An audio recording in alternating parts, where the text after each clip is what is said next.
जीव, तन और मन। लेकिन जो सूक्ष्म मन है वो ही वस्तु है,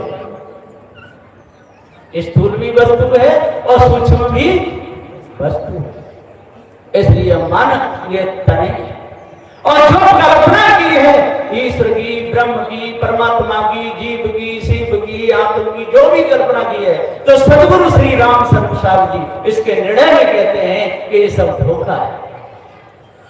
भूल को मिटाते नहीं, भूल में सब जाए, धोखे को त्यागते नहीं, धोखे में सब जाए। पूज पूज पत्थरों को आंसू बहारे और ब्रह्म कन है नहीं ताए ढूंढने जाए। कहां पर? सदगुरु श्री राम स्वरूप साहब जी पुकार के कहते हैं जिसको तू ढूंढ रहा है, जिसको तू ढूंढ रहा है वो तेरी कल्पना है, वो है नहीं। और कोई कोई कहते हैं जिसको तू ढूंढ रहा है वो तू ही है। अब बता, जिसको तू ढूंढ रहा है ना कल्पना, वो तू है। क्या जीव कल्पना है? जो टीका सदगुरु श्री राम स्वरूप साहब का है धार का, वो किसी का नहीं। सदगुरु श्री पूरन साहब का तो दर्जा है, वो छोटे बाबू में, लेकिन विशाल भेद पूरा सदगुरु श्री राम स्वरूप साहब ने ही खोला। लोग कहते नहीं वाणी कुछ उसकी कड़क है, कड़क, तो लोग चाय भी तो कड़क पीते हैं। कहते भैया कड़क बनाना, कड़क जब कड़क चाय पिए तब उसे मजा आता है। तो सदगुरु देव जी पुकार के समझाते हुए कहते हैं ये भारत सिद्धांत कोई कड़क नहीं है, ये तो ये मायावी गुरुवा लोगों का सिद्धांत है। ईश्वर का जन्म बताया है, ईश्वर का जन्म और मरण होता है।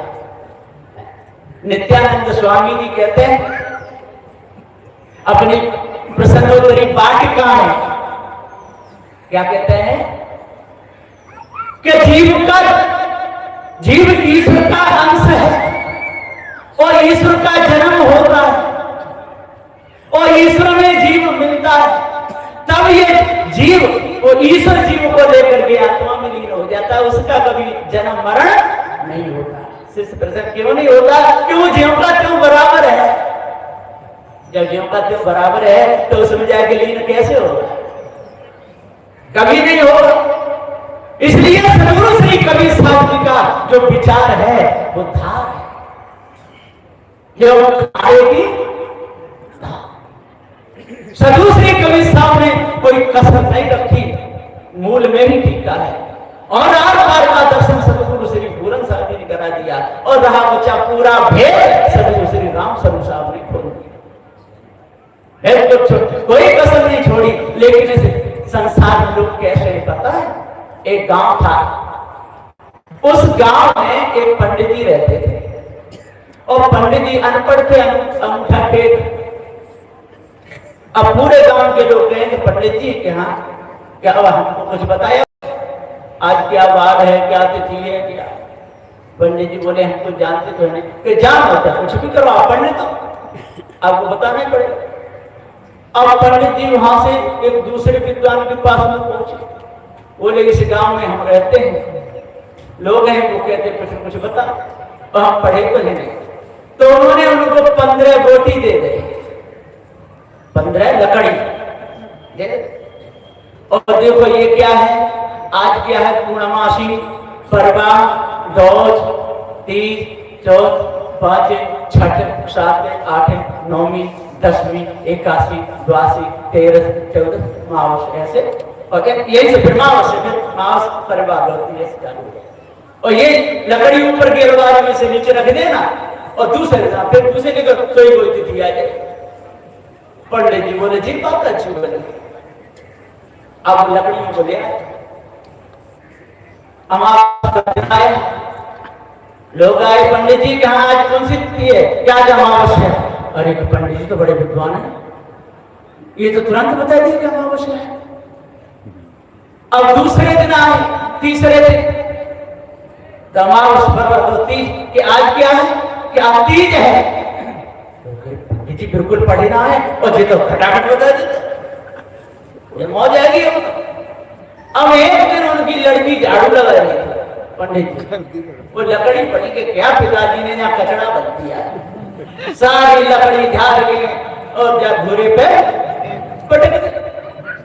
अब लोग आए, ये पंडित जी आज कौन सी तिथि है? अब पंडित अभी बताता, अंदर गए तो एक भी लकड़ी, लड़की को बुलाए, बेटी कि जहां लकड़ी रखी वो कहां गई? पिताजी कचरा था, मैंने घोड़े को फेंक आई। अरे वही तो हमारी पत्रा थी। और वो इतना जानते नहीं थे वो बोले हमें शक्ति है इसके द्वारा काम होता है कि अब क्या करें। अब तो पंडित जी मुंह भर के बैठ गए, बहुत देर हो गई। लोग बोले पंडित जी जल्दी आओ। अब निकले सिर्फ हो जाते हुए कि भैया के हाँ कि आज गड़बड़ा चौथ है। आज कौन सी चौथ है? गड़बड़ा चौथ है। तो क्या करना कि अपने घर आवन को फूली को पोतो खूब कचौड़ी पूड़ी ढकुआ खूब बना और बनाने के बाद में फिर हमारे पूरे घर को नौतो हम खिलाओ और 151 हमारे पूरे परिवार को भेंट दो। इसका बहुत बड़ा महत्व है। और सूर्य को लोटा चढ़ाओ, चलनी में देख, इससे पति की उम्र बढ़े। भाई करवा चौथ का नाम है, करवा चौथ पड़ गया। अब तो पूरे गांव में लिपाई पुताई खूब हो गई, खूब हलवा पूरी। इधर काफी से पढ़ के पंडित जी आए, 4 वे 6 7 18 कुरान पढ़ के आए। जो गांव में देखा अरे यहाँ तो लिपाई पुताई को घर में देसी घी की बहुत सुगंध आ रही। बोली क्या बात है भैया, कौन सा त्योहार है? क्या है? गड़बड़ा चौथ। मैंने पूरी पत्रा देखी लेकिन उनको गड़बड़ा चौथ नहीं मिली। अरे कौन कहता है हम गड़बड़ा चौथ है ही नहीं? अरे कि हमारे पंडित जी बहुत बड़े विद्वान हैं, वो बताते हैं हमको तो उन्होंने क्या सकते हैं कि वो कहाँ है, उधर घर है बुला खिलाओ। अभी क्या करें? पंडित जी चले गए खेत में, तो खेत में पटेला लगा, एक पटेला होता है ना बैलों के पीछे, अब लगा दे।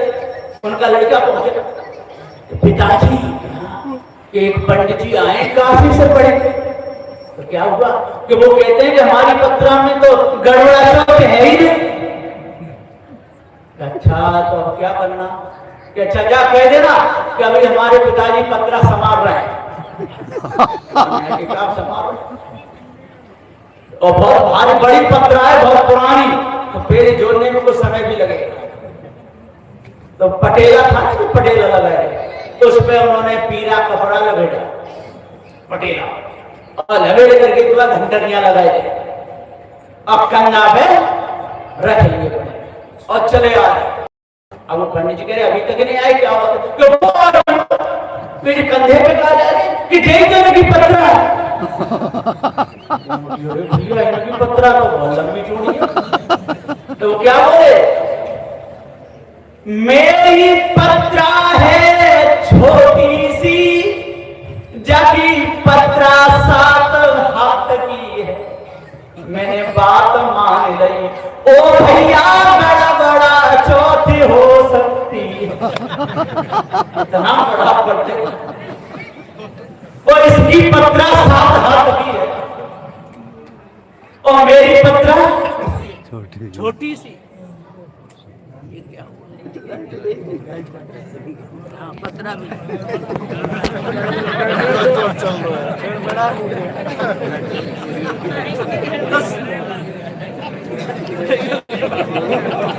तो सदगुरुदेव जी पुकार के समझाते हुए कहते हैं, जब उसने विद्वान ने कहा कि भैया जागी पत्रा इतनी लंबी मेरी छोटी सी, तो इनसे कह दो कि परेशान न हो, इस पत्रा को अपने घर रखे आवे।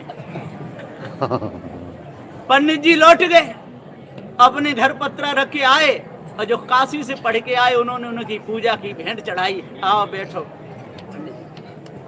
हमको पता नहीं था हमारी ये पत्रा है, गड़बड़ा चौथ भी है। अरे कि कई चौथे हैं ऐसी। गड़बड़ा चौथ नहीं, आपको पता नहीं है ना? अभी ले आता तो जहाँ देख लेते कि नहीं कोई जरूरत नहीं, हमने बात आपकी। इसी प्रकार से सदगुरुदेव जी कहते हैं कि ऐसे लोग बहुत हैं सारे। है ना। कोई ईश्वर को बताने वाले, कोई परमात्मा को बताने वाले, भूत चुड़ैलों को बताने वाले इतने हैं सारे संसार में, और उनकी बातों को सब मान रहे। ये सब ये गड़बड़ा चौथी तो है, गड़बड़ा चौथ के जो ग्रंथ हैं सारे, ये 4 वेद 6 7 18 पुराण, इनमें गड़बड़ वाणी लिखी हो जो है ही नहीं। एक ही लड़की थी, उसका नाम था क्या? शांति। लड़की का नाम शांति था। उसके पिता बोले अब तो हमारी बेटी बरयोग हो गई, अब शांति की क्या करनी है? शादी करनी है। शांति बोली पिताजी कहाँ कि मैं शादी नहीं करूंगी। कि ना, शादी तो करनी पड़े, इज्जत का सवाल है। कि तो ठीक है, तो जो जिस लड़के के साथ मेरी शादी करोगे मैं उसको कुछ पूछूंगी, मैं कहूंगी, अब वो मेरी मांग की यदि पूर्ति कर देगा तो मैं उसके साथ में शादी कर दूं। जो मेरी मांग को पूरी करेगा उसके साथ में मैं शादी करूंगी। ठीक। तो देश देश को लिख परवाने राजन दे भिजवाए, परवाने लिख करके राजाओं को भिजवाए। आ गए, दरबार भर गया, बेटी अंदर है, एक एक करके अंदर जा रहे हैं। अब कान में कह देती है कि देखो यदि सींगों वाले गधे को लाओगे तो मैं आपके साथ शादी कर। अब इस दरवाजे से घुसता है, उससे पूरा दरबार खाली हो गया। सब सींगों वाले गधे को खोजने के लिए निकल गए, और न सींगों वाला गधा मिला और न लौट के आए। शांति बोली पिताजी मैं आपकी आज्ञा का पालन कर रही हूँ, जो मेरी मांग पूरी करेगा उसके साथ शादी। न मांग पूरी हुई और न शादी हुई, शांति यूं की त्यों बनी रही। तो सदगुरुदेव जी कहते हैं कि सारे संसार के लोग किसको खोज रहे हैं? सींगों वाले गधे को खोज। सींगों वाला गधा कौन? जो ईश ब्रह्म परमात्मा को खोज रहे हैं, और खोजते खोजते मर जाते हैं, पीढ़ी दर पीढ़ी अनादिकाल से चल जा रही है, लेकिन अभी तक मिला नहीं। सारे के सारे धोखे में चले। साहब कहते हैं कि जब तक आप अपने आप को नहीं जानोगे, जब तक पार की संतों की शरण में लग करके इस भ्रम को आप दूर नहीं करोगे, कालमा को नहीं मिटाओगे, तब तक भूले ही रहोगे। सारा संसार भूला हुआ है। कहा है विद्वानों ने कि हाथिन के दांतन के खिलौना बने भांति भांति के, और सिंगऊ की खाल शिव शीस पे चढ़ाइए। पशुओं की खाल सु किसान कमावत खात, बकरा की खाल समाज में बजाइए। गेंडा की खाल को सहारो लेत सूर्यमा, और मिर्गा की खाल मन तपसी के भाई है। सावर की खाल के सिक्काऊ बनत सिपाही के, जा मानुष की खाल काऊ काम में न काम में।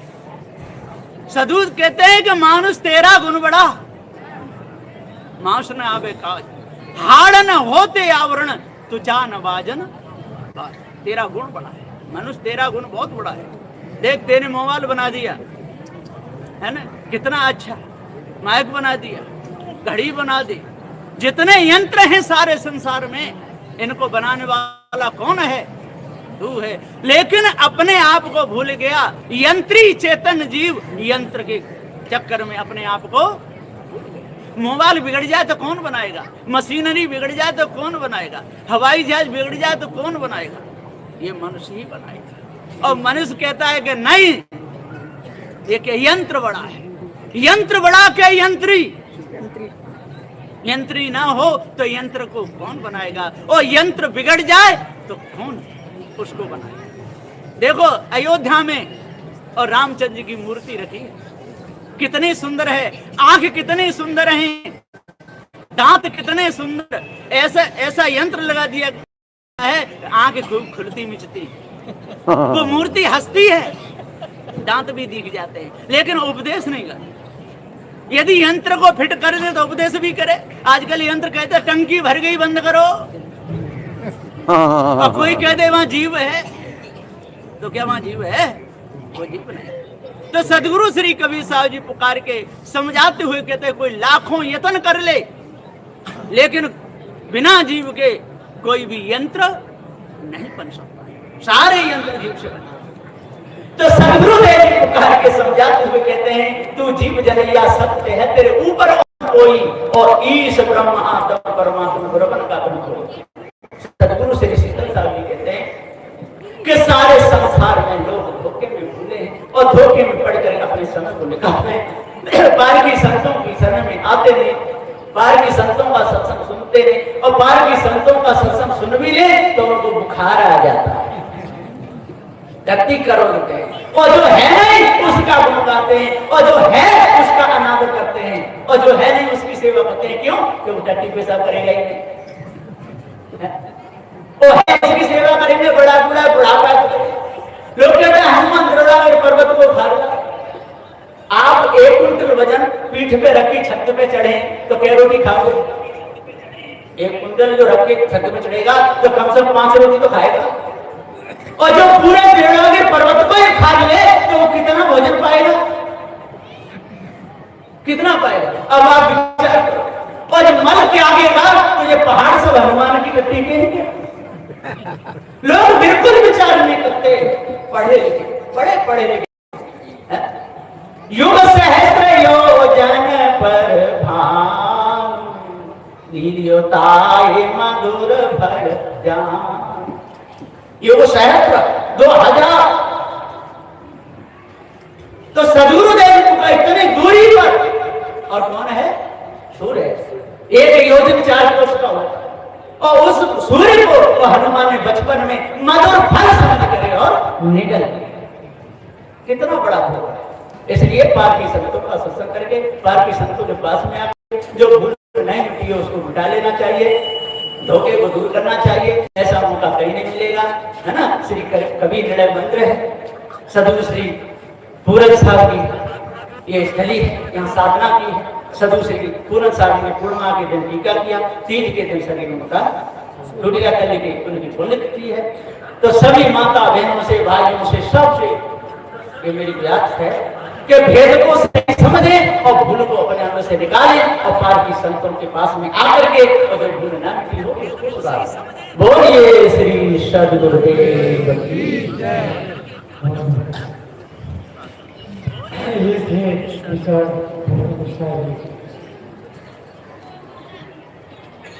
संसार की ऐसी कहानी है जैसे बिजली का चले जाए, जो बात अपने हाथ में नहीं उसकी चिंता है।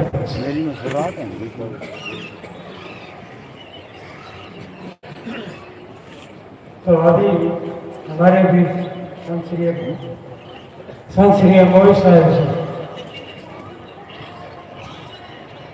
जी को स्वास्थ्य जो है थोड़ा बहुत ऊंचाई से हो जाता है, फिर भी ज्ञान चर्चा बहुत आराम के साथ चाहिए। साथ ठीक 30 मिनट लगातार अपनी ज्ञान चर्चा में सुनाए।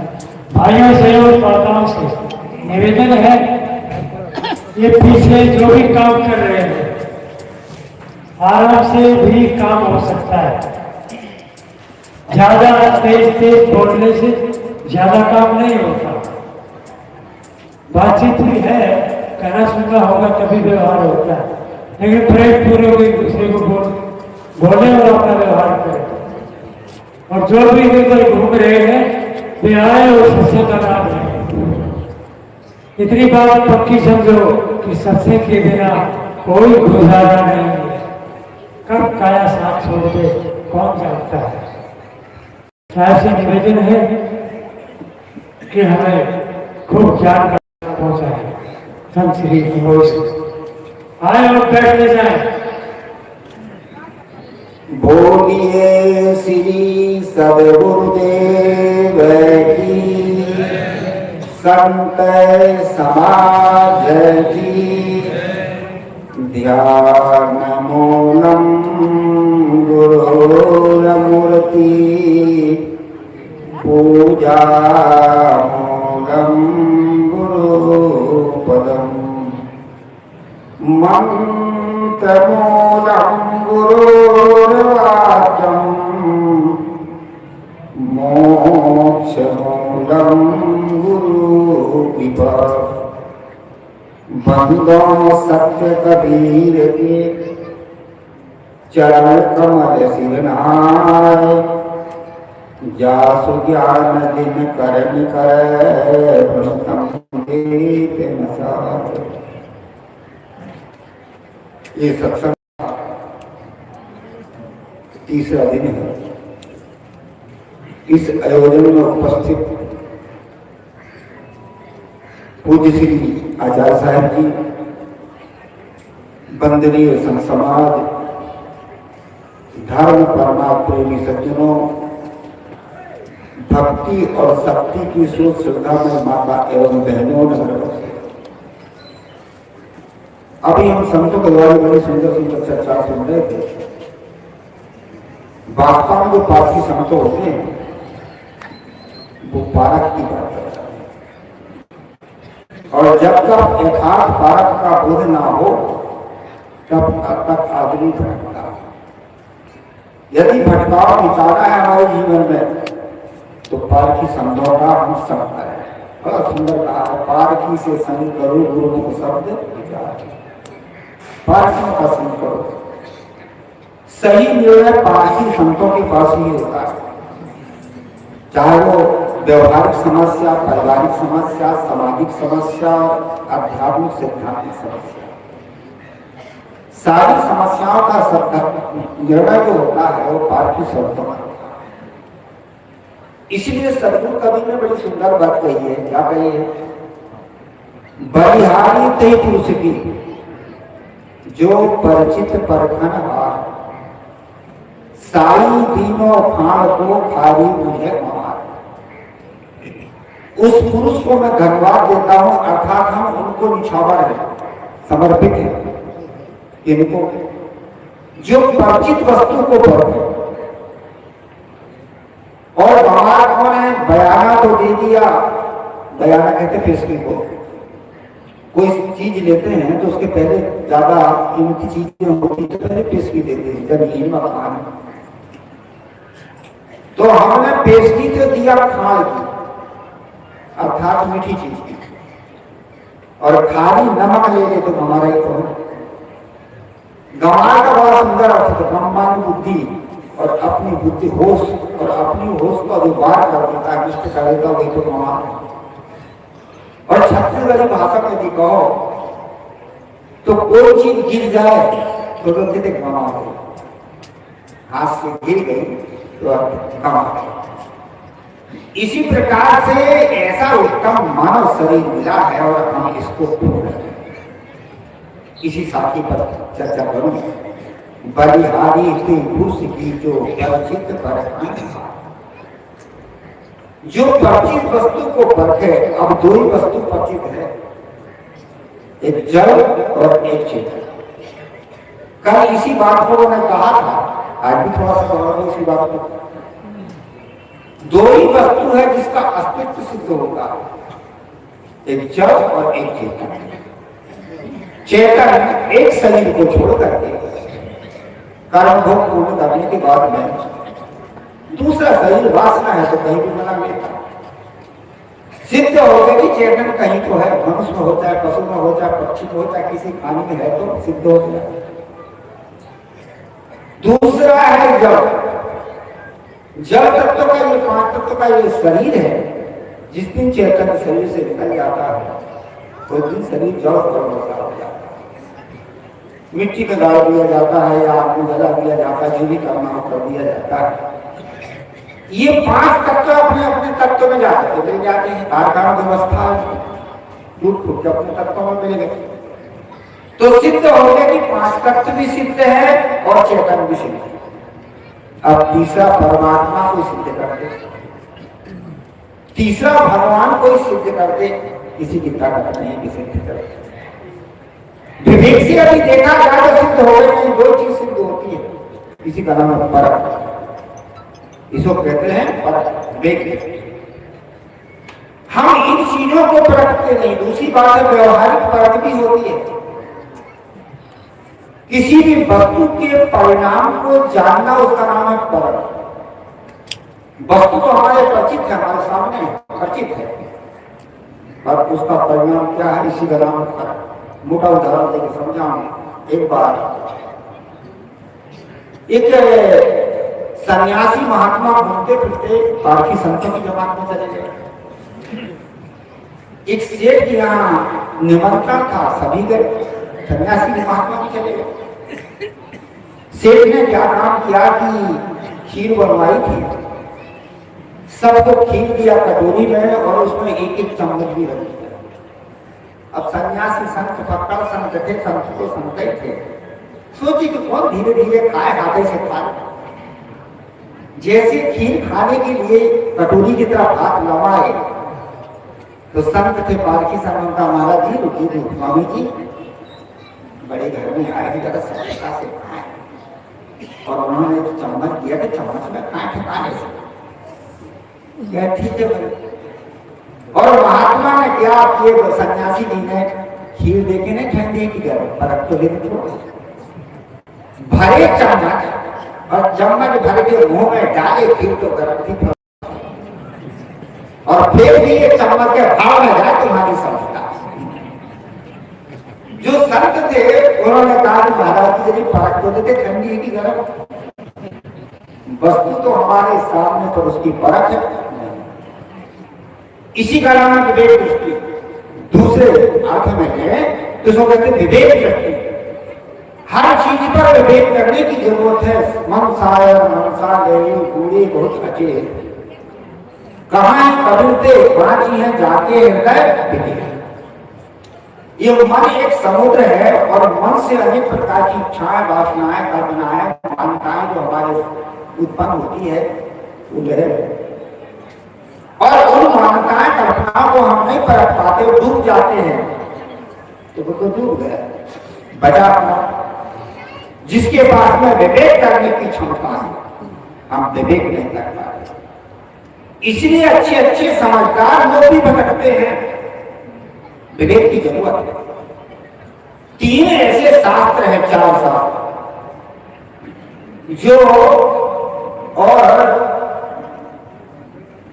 जोड़ के द्वारा, गणना के द्वारा उनका फल निकलता है। वो कौन कौन से शास्त्र हैं? सबसे पहला है गणित शास्त्र। गणित शास्त्र अंकों की गणना करके उसका फल उत्तर निकलता है। 10 धन 10 बराबर 20, बिल्कुल ठीक है। क्यों ठीक है? इसलिए कि गणना उसी की होती जो स्थायी चीज होती है, जो हमेशा चलती रहे उसको गिन सकते हैं। हमेशा जो चल रही है वो, कोई कहे कि 5 किलोमीटर लाके तोड़ के दे दो, 5 किलोमीटर तोड़ सकोगे, फटाफट कूदेंगे, कोई ऊपर कोई नीचे। ऐसे जो है जो अस्थिर वस्तु होती उसकी गणना होती तो उसका फल निकलता है। गणित शास्त्र होती है, उसी से हिसाब की सारी चीज हो रही है। दूसरा शास्त्र है ज्योतिष शास्त्र। ज्योतिष शास्त्र होता है नक्षत्रों के द्वारा की गणना के द्वारा उसका प्रतिफल निकलता है। और ये जितने भी नक्षत्र हैं, ताराएं, ये सब हमेशा चलते हैं, नहीं है तो कैसी गणना करोगे इसकी? इसीलिए ज्योतिष शास्त्र यदि विवेक दृष्टि से देखा जाए तो बिल्कुल गलत है। कभी तुम लग गई बात अलग है, तुम लग गई सो लग गई। विवेक दृष्टि से देखो तो इन चीजों की गणना होती ही नहीं है। परंतु बात दुनिया ज्योतिष शास्त्र मानती चली आ रही। तीसरा शास्त्र है सामुद्री शास्त्र। समुद्री शास्त्र का अर्थ होता है हस्तरेखा। इसका नाम समुद्री शास्त्र क्यों पड़ा? लोगों की मान्यता कथाओं के आधार पर कहते हैं कि ब्रह्मा जी ने वेद को वो क्या कहते हैं कि कार्तिक स्वामी ने और ये शास्त्र को बनाया। और जब उन्होंने देखा, बाद में देखा कि ये सही नहीं है, तो उन्होंने उस शास्त्र को फेंक दिए समुद्र में। इसलिए उसका नाम पड़ गया समुद्री शास्त्र। अब जब फेंक दी तो पहले अच्छा समझा होगा, बाद में निर्णय से ठीक नहीं निकला तो फेंक दिया। उसको ब्रह्मा ने निकाल दिया, पंडितों ने निकाल दिया, कथाओं में कहा भाई पंडितों ने निकाल दिया और निकाल के उससे गुजारा करता है। जब वो गलत था तो समुद्र में फेंका और आज हम उसको निकाल करके पंडित लोग उस पर अपने गुजारा करने लगे। ये सामुद्री शास्त्र होता रेखाओं के आधार पर। और ये जो रेखाएं हैं हाथ की, मस्तिष्क की, पेट की ये देखा है, ब्लड प्रेशर के आधार पर टूटती हैं और फूटती हैं।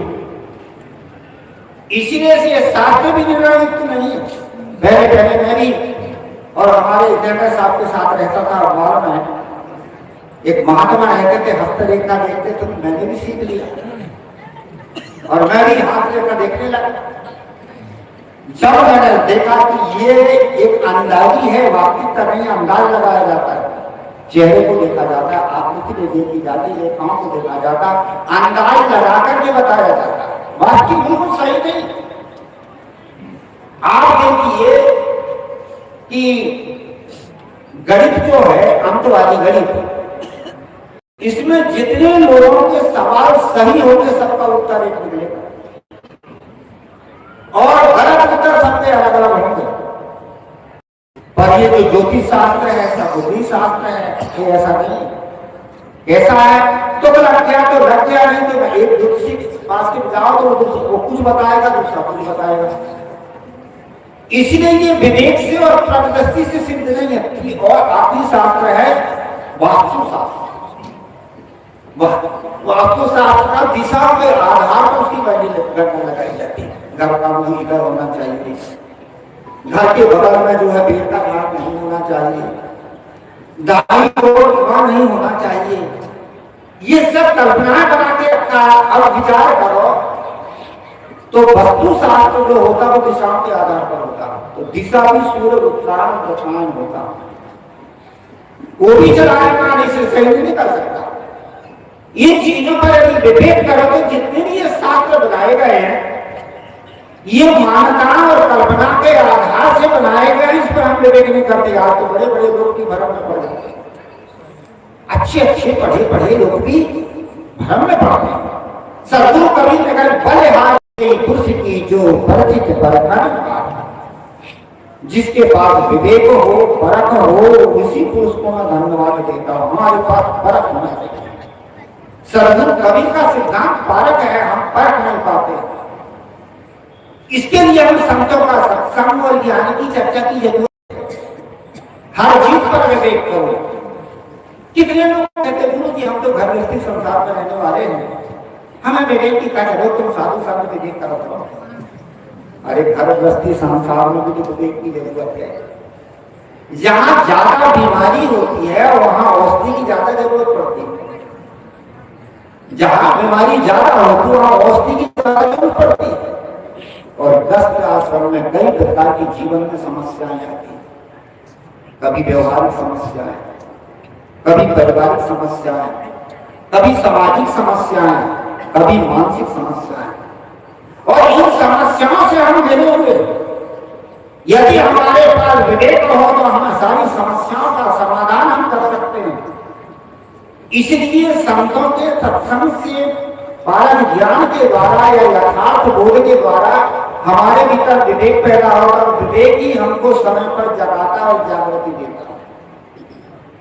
संतों की एक बात यदि प्राण में कहीं बढ़ गई और वह विवेक के रूप में आपके हृदय में आकर गए और मस्तिष्क पे आ गई, वह आपके जीवन की समस्याओं को हल कर देगी। उदाहरण देके समझाऊंगा। एक बार एक व्यक्ति कहीं चला जा रहा था, बीच में सत्संग हो रहा था। सत्संग में जो संत थे या कोई प्रवक्ता रहे होंगे तो सत्संग में बता रहे थे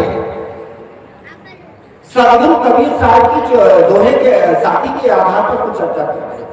वो कह रहे थे कि सतगुरु वचन सुनो हो संतो मत लीजिए से भार, हो हजार हजूर ठाड़ कहते हो अब तय समर समार। संतों की वाणी को सुनो, सिर में भार मत लो, कर्मों के विधाता तुम स्वयं हो, खुद समझो और दूसरे को। ये पीछे की लाइन उसके दिमाग में घुस गई, खुद समझो और दूसरों को संभालो। कितनी अच्छी बात बताई। कभी कभी जब हम महात्माओं की वाणियों पर लक्ष्य देते हैं, लक्ष्य देने पर वह शब्द हमारे कान में जब पड़ता है और हृदय में घर कर देता है, वो ही एक बनता। कहा जाता है कि कुछ दिन के बाद में 15-16 साल जब बीत गए और बीत जाने के बाद में जो सत्संग की बात थी विवेक बन करके उसके सामने खड़ी हुई और उसको बता दिया। बड़ा सुंदर कहा कि ज्यों खेत में बीज सड़ता न गलता, संयोग पाकर समय पर उपजता। कोई कोई ऐसे बीज होते हैं जो काटते समय झड़ जाते हैं और अंत में 4 महीना वर्षा होती बीज उगते ही नहीं, पानी भी भरा जाता तो सड़ता नहीं, और जब उसका उगने का मौसम आता तो उग जाता। इसी प्रकार से ज्ञान के संस्कार ये हमारे हृदय में जुड़ रहते हैं और जब मौका आता कोई जागृति बनाकर जागृति पैदा करके हमको बता देते हैं। 16 साल के बाद वह व्यक्ति ने अपने लड़के की शादी की, और जब लड़के की शादी की तो घर में आ गई बात किसी हो गया, मेरे घर लक्ष्मी जी आई, मेरे घर लक्ष्मी जी आई। आशीर्वाद समारोह मनाया गया और उस समारोह में गांव के सियाने बूढ़े लोगों को बुलवाया गया, कोई अच्छे जो अपने रिश्तेदारों को बुलवाया गया, भोजन बनवाया गया और भोजन बनवाया गया था बहू के द्वारा, जो नई बहू आई थी उसके द्वारा। गांव के लोगों ने भोजन किया, सियाने बूढ़ों में भोजन करके चले गए। पीछे से वह व्यक्ति जो उसका ससुर था जिसने सत्संग की बात सुनी थी, पीछे से उसने भी जब भोजन किया तो दाल में नमक ज्यादा, सब्जी में मिर्चा ज्यादा, वो भी खोपड़ी खराब। ये हमारी खोपड़ी खराब क्यों होती है? इसलिए होती है कि हम उसको सोचते हैं और कल्पना करते हैं, सोचते हैं खोपड़ी खराब करने की। एक ही बुरा सोच रहा था कि मैं अच्छे घर से बहू लाया हूं और ये भोजन बनाएगी तो लोग खाएंगे तो सबको अच्छा लगेगा तो मेरी प्रशंसा होगी, वो उसकी सोच थी। पर उसकी सोच के विरुद्ध हो गया, और जब हमारी सोच के विरुद्ध हो जाता है, हमारा जैसा हम मान लेते उसके हमारे विरुद्ध हो जाता है, वही तो क्रोध आता, वही तो स्थिति पैदा होती है। बूढ़े की खोपड़ी खराब हो गई, उसने कहा इतना घर छांट के लाया, इतनी लड़कियां छांट के लाया, को भोजन बनाने का ढंग नहीं, मेरी तो नाकई कर दी। कभी सोच सोच के हम संत कहते हैं समझो और विचारो, सोचो मत। सोच होती मन से और सोच सोच के हम हैरान होते हैं, समझ होती बुद्धि से और विचार होता चित्त से। इसलिए विचारो और समझो, सोचो मत, हम सोच सोच के हैरान होते, बुरा हैरान होते हैं।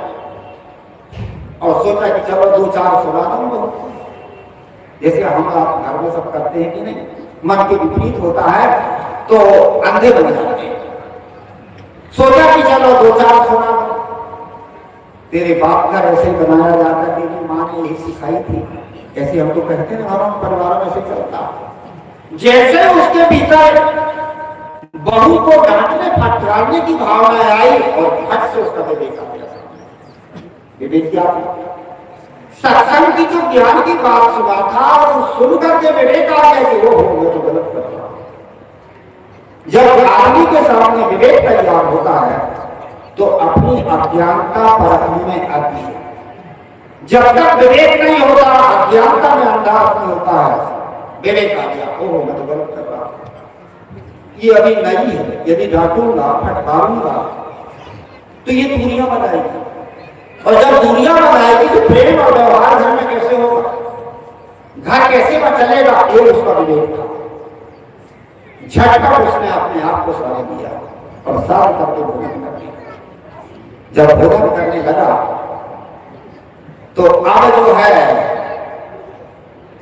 भोजन कैसा था, नमक ज्यादा था और मिर्चा भी ज्यादा था, तो उसके आंसू आ रहे थे। जब उसके आंसू आ रहे थे तो बहू ने पूछा, बाबूजी भोजन कैसा है? या बेटा भोजन क्या, भोजन तो बहुत बढ़िया है। ये आपके आंसू कैसे आ रहे हैं? देखो अपने मन को बदल दिया, उसका नाम है साधना। क्या बेटा तो प्रेम के आंसू प्रेम के नहीं थे, नचा के थे, पर विवेक के द्वारा अपने आप को समझा, इसका नाम है साधना। जीवन में हमें ये पारिवारिक जीवन में भी हमें साधना के लिए हमें विवेक की जागृति हो। उसने अपने आप को संभाल लिया, और जब उसने अपने आप को संभाल लिया, कुछ नहीं बोला। पीछे से उस महिला ने जब भोजन किया जो उसकी बहू थी, तो मिर्चा भी ज्यादा और नमक भी ज्यादा, उसने उसका वो कितना गजब का एक भोजन, कितना खराब भोजन। और मेरा सभी ससुर कहता कि प्रेम के आंसू, कितना अच्छा ससुर। उसकी श्रद्धा और उस पर बढ़ गई और जीवन भर उसकी सेवा किया। और अंत में यदि कोई पूछते कि बेटा घर के लोग कहते क्या सब ठीक, तो सबसे बढ़िया ससुर। तो क्यों ससुर ठीक होगा? ससुर इसलिए ठीक हुआ कि उसके पास विवेक था और विवेक से जागृति पैदा हुई, जागृति से अपनी समस्याओं का समाधान लेकर के अपने आप को समान किया। इस कारण घर गृहस्थी संसार में भी रह करके हम पारक के द्वारा अपने आप को संभाल सकते हैं। इसे हमें पारक ज्ञान और पारक बोध की जरूरत है। बहुत पहले की बात है, साथी को पता है कि लगा साथी मैं संस्कारों को थोड़ा पलटा के कह रहा हूँ, समझा तो रहा हूँ, थोड़ा पलटा के कह रहा हूँ। कुछ यहाँ साइंटिस्ट लोग आए थे, यहाँ आए और उन्होंने जो है पूछा कि आपको हिंसा होती है?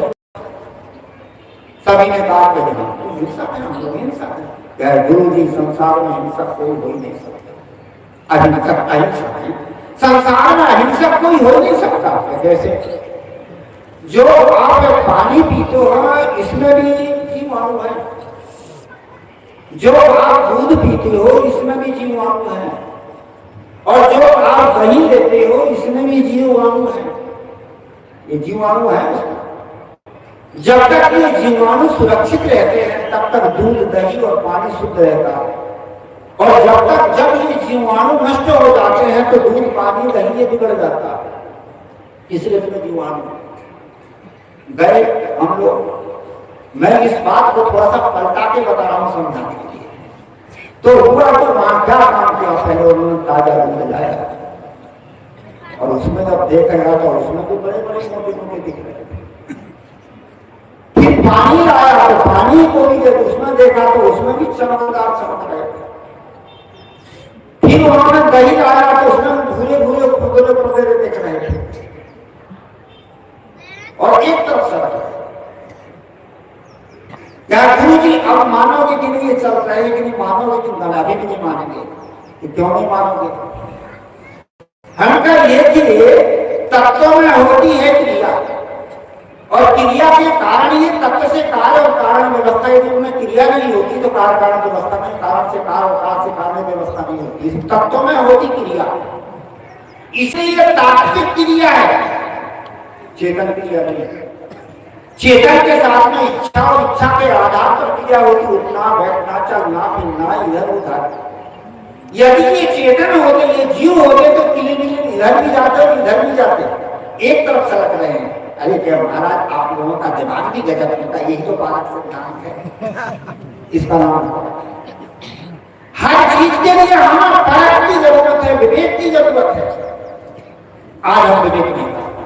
सदगुरु कबीर क्या कहते हैं, बलिहारी के पुरुष की जो परिचित परखन हार, दूसरा और परिचित परखन हार। परिचित का अर्थात दूसरे के चित्त को परख करके व्यवहार करना। परिवार जीवन में हम जिंदगी जीते हैं और इसमें अनेक प्रकार की समस्याएं आती है, और यदि हमारे पास परखना हो जिनके साथ हम जिंदगी जी रहे हैं। कर्म सिद्धांत के अनुसार कहते हैं कि कौन कौन सा आपके साथ संबंध होता है, जिनके साथ पूर्व का संस्कार का संबंध था उन्हीं प्राणियों के साथ संबंध होता है। पति बन के आ जाते, पुत्र बन के आ जाते, मित्र बन के आ जाते, भाई बन के आ जाते, पड़ोसी बन के आ जाते। आपके पूर्व के कर्म के साथी हैं, वो आपसे संयोग हो। और तीन ऐसे कारण हैं चार जिसके द्वारा प्राणियों का एक दूसरे से संबंध होता है। सबसे पहले है ममता। ममता के कारण जन्म ले लेते हैं। पहला गुणों के कारण हम आ जाते हैं एक दूसरे में, लेने के और देने के। सबसे पहला कारण है लेना और देना। जिनके साथ हमारा लेना देना होता है, कोई प्राणी हमारे संपर्क में आता, पत्नी बन के, पुत्र बन के, मित्र बन के, भाई बन के, लेने वाला लेता है, देने वाला देता है। जो लेने वाला आएगा तो उसका स्वभाव खराब होगा, उससे आपका स्वभाव नहीं मिलेगा। पूर्व का है लेने वाला है तो लड़का बन के आ गया, पत्नी बन के आ गया, मित्र बन के आ गया, पड़ोसी बन के, आपकी बात नहीं मानेगा, संस्कार नहीं मिलेगा। इसी ऐसी स्थिति में क्या करो, सह लो, संतोष कर लो, बात खत्म। पर हम सह नहीं पाते इसलिए परेशान होते हैं। एक बूढ़ा छत्तीसगढ़ में आया, होने लगा, गुरु जी बड़ा परेशान, तो क्या बात है कि है तो क्या पूरी बात तो सुनो भाई। क्या टेढ़ी टेढ़ी बात करता, बराबर खाने को नहीं देता, गतीरा लड़का है, समझा ले कि नहीं समझता, किसी से समझो लेकिन किसी की नहीं मानता। तो हम क्या सह लेते हैं, गुरु जी नहीं सह सकता, गलत कर दे तो उनका अलग हो जाता। महाराज लड़का अपना कैसे अलग हो, मारता।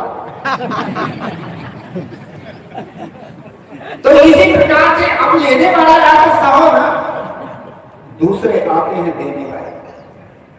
देने वाले आपके सामने जवाब, पहले का आपका कर्जदार आप व्यक्ति है, आपसे डरेगा, भय खाएगा, संकोच करेगा, तो उसको संभाल लीजिए। पर हमें ऐसा नहीं करता, हम तो और डरते और दबाते हैं। और आज लोग फांसी लगा के मर रहे हैं, जहर खा के मर रहे हैं, क्या सुसाइड करके मर रहे हैं। ये क्यों मर रहे हैं जी? जितने क्षमता उनके पास सहने की है उससे ज्यादा दबाया जाता है, इसलिए तीसरा आदमी रास्ता खोल देता, जहर खा के मर रहा है। इसलिए दूसरा है जो आपसे दबा हुआ आपका खरीदार है, वो आएगा। तो सह लो, संतोष कर लो, समझा लो, बुझा लो, तरीका ये। तीसरा आता है ममता का। आपकी ममता के कारण वो आपके पास आया है, आपको परेशान करता है, कष्ट देता है, दुख देता है, तो भी ममता के कारण आप उसके पीछे लगे, जान लो कि भैया हमारी ममता से आपकी ममता को वहां से हटा लो, शांत हो जाओ। पर हम कहां हटा पाते। एक बुरा आदमी था, दरवाजे पर बैठे बैठे रो रहा था। जब रो रहा था, एक संत जी आए, बाबा क्यों रो रहे हो? कहते हो महाराज मैंने मकान बनाया, दुकान बनाया, संतान बनाया, मेरे जाति ने दो थप्पड़ मार के घर से बाहर कर दिया। महात्मा ने कहा क्या छोड़ जाति पाति संसार, चलो हमारे साथ भगवान को भजन करो। बुढ़ा बदल गया, क्या तुमको घर छोड़ा, घर छोड़ाने वाला चौधरी आ गया, अरे जाति हमारा है, 10-15 लाख हमारे अपने तो है। यह ममता के ऐसा यदि हम बन रहे हैं, अपने आप को संभालो, फंसेंगे, बंधेंगे जाता, परेशान रहेंगे। और आखिरी में आता धर्म के संस्कार। धर्म के संस्कार वाला का कैसे होगा? वो होगा मोमबत्ती के समान। जैसे मोमबत्ती को आप हाथ में खाओ, मोम को जलेगी भी और पिघलेगी भी। ऐसे धर्म का संस्कारी हो, जो पुत्र बन के आएगा, पत्नी बन के आएगा, मित्र बन के आएगा, कुछ भी बन के आएगा, वो धर्म का संस्कार वो आपसे टूटेगा नहीं, आपको पिघलेगा, छूटेगा और आपको प्रकार देगा, आपको समझेगा। कुछ ऐसी माताएं थी जिन्होंने अपने पुत्र को सत्संग धर्म में लगाया, पति को धर्म में लगाया, वो धर्म। हमारे यहाँ एक संत थे, श्री गुरु प्रेम साहब, नहीं रहेंगे। उनकी पत्नी का नाम था शांताबाई, पुराने संत जानते हैं, और उसने अपने पुत्र को भी और अपनी पत्नी को भी शादी को धर्म में लाके चढ़ा दिया। ये धर्म के संस्कार की महिला थे। खुद तो अंत में एक्सीडेंट से मर गया, ताना राम नाम था।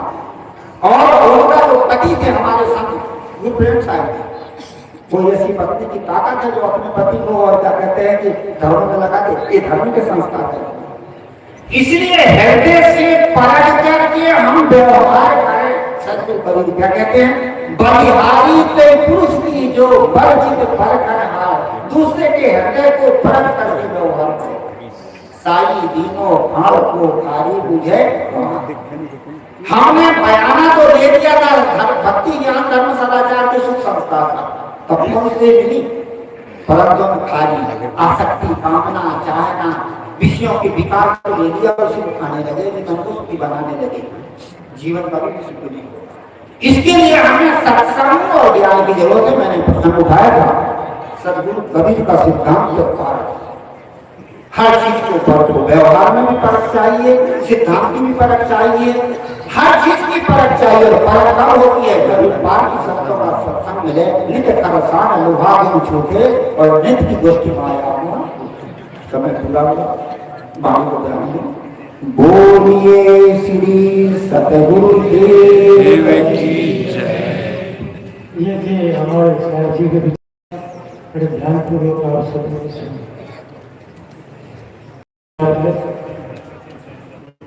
सुनते बात बन जाए। अभी हमारे बीच कुमार साहब नाम के महात्मा आए हैं क्या? साहब के सामने माइक रखो, साहब अपनी गोष्ठी ठीक प्रेस ले लो।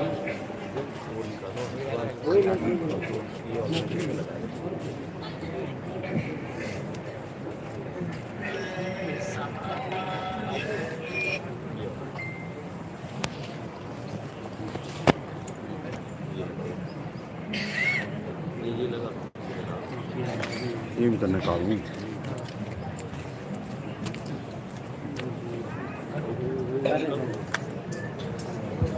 ये लगाना पड़ेगा आपने। आराम से प्रेम पूर्वक सभी जिसको भी जाना है प्रेम पूर्वक। हेलो हेलो, बोलिए सदगुरु श्री कबीर साहिब की, संत समाज की, भक्त समाज की।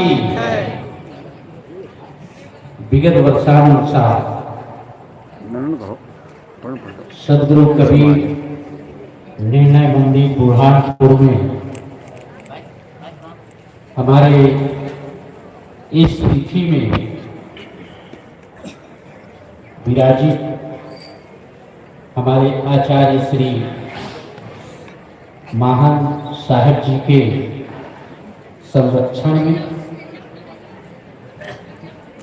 आज के इस कार्यक्रम में मंचस्थ विराजमान पूजनीय संत समाज, साधनामय साधकाएं बहनें, नीर शीर विवेकी भक्त समाज, अभी हम सभी लोग तत्ववेता जड़ चेतन के एक एक भिन्न भिन्न ज्ञान बताने वाले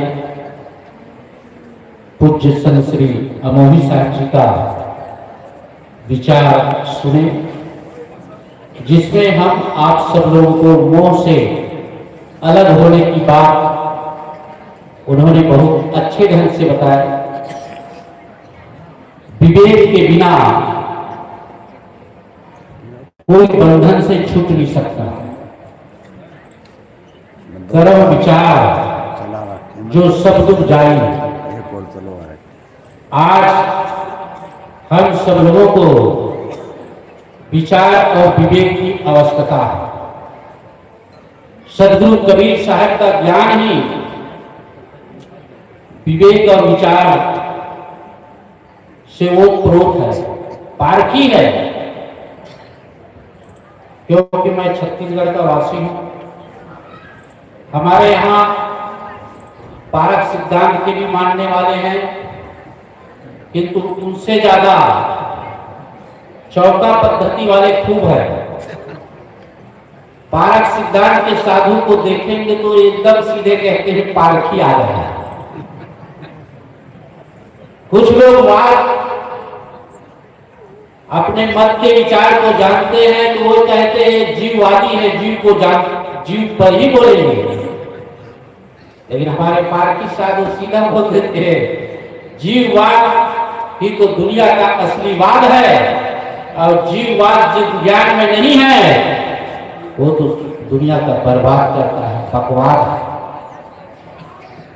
बंधन में डालता है। तो हमें ये मतवादी ज्ञान ही डालता है, क्योंकि खोज 3 प्रकार की है। भौतिकवादी खोजता है प्राणी और पदार्थ में सुख, मतवादी खोजता है ऊपर, और अध्यात्मवादी खोजता है भीतर, अंदर खोजता है। खोज 3 प्रकार की है, और सब सुख चाहते हैं और सब शांति चाहते हैं। किंतु सदगुरु कबीर साहब का ज्ञान ही एक ऐसा ज्ञान है, हम सब लोगों को बंधन से ऊपर उठाता है, बंधन से निकालता है। सदगुरु श्री पूरन साहिब जी का देन है, जो यहाँ एक तीर्थ स्थान के रूप में हम सब लोग मानते हैं। क्योंकि मैं एक मंच में नहीं, हर मंच में जाता हूं। नागपुर के दीक्षा भूमि में आता हूं मैं, वहां भक्ते लोग हैं। भक्ते लोग तो कुछ भक्ते होते हैं जो कबीर पद से आकर भक्ते बने हुए हैं, वो तो कहते हैं, श्रेय देते हैं सदगुरु श्री कबीर साहब के ज्ञान को। कुछ लोग तो वही कहते हैं जैसे साहब जी कह रहे थे कि यहाँ अहिंसावादी कोई है ही नहीं, सब हिंसावादी। कोई बता रहे थे ना पानी में भी जीव है, दूध में। वास्तविकता यहाँ है जड़ और चेत, जीव और चेत। जड़ किसे कहते हैं? जो स्वयं और दूसरे को नहीं जानता है वो जड़ है। स्वयं और दूसरे को जो जानता है वो चेतन है। इतनी परिभाषा समझना है। रामचरितमानस में भी आया है, जड़ चेतन ग्रंथि पड़ गए, यद्यपि मृषा छूटत तक नहीं। जड़ चेतन की ग्रंथि इतनी पड़ गई जिसे 4 वेद 6 7 18 पुराण 9 व्याकरण बाइबिल गीता पुराण सब बन गए, लेकिन जड़ चेतन के सुलझाने में लगते लगते वो उलझ गए। और जब सदगुरु कबीर साहब का जब पारक ज्ञान मिलता है, पारकी संतों का जब संग मिलता है, तो जड़ और चेतन का अलग अलग निर्णय होता है। वो स्वयं को जानता है। इसलिए हम सब लोगों को चाहिए, हमारे सदगुरु श्री पूर्ण साहब जी के पुण्य स्मृति दिवस के विषय में एक कार्यक्रम है और हमारे श्री पूर्ण साहब जी ने पूर्ण ज्ञान दिए। खानी जाल बाणी जाल, पुरानी भाषा, खानी जाल बाणी जाल। आज की आधुनिक भाषा है कल्पना और वासना। कल्पना में पढ़ करके उलझ गए, वासना में पढ़ करके आज वही जन्म मरण का कारण है। जन्म मरण को देने वाले कोई दुख कोई नहीं है। शब्द रूप रसगंधा, जिसके कारण जीव हो गए अंधा। ये 5 विषयों के आसक्ति, नर नारी को, नारी नर को, एक दूसरे को आसक्ति होने के कारण से वो दोनों बंधते हैं। जिसके अंदर आसक्ति नहीं है, भक्ति वैराग है और साधना है, सत्संग से सत्य का बोध होता है और सत्य का शोध के लिए हमें ध्यान चाहिए, साधना चाहिए।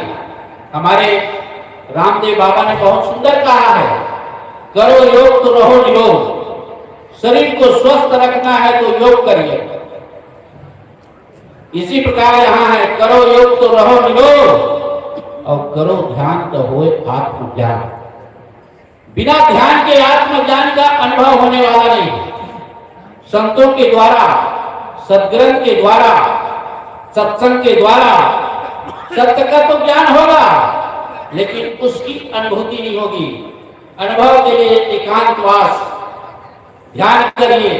ध्यान किसी ईश्वर परमात्मा को पाने के लिए नहीं, ध्यान स्वयं अपने आप के लिए करिए, स्वयं को जानने के लिए करिए। जब जान जाते हैं तो सारी प्रश्न, सारे शंका समाधान अपने आप समाप्त हो जाता है। उस समय वही स्थिति आती है।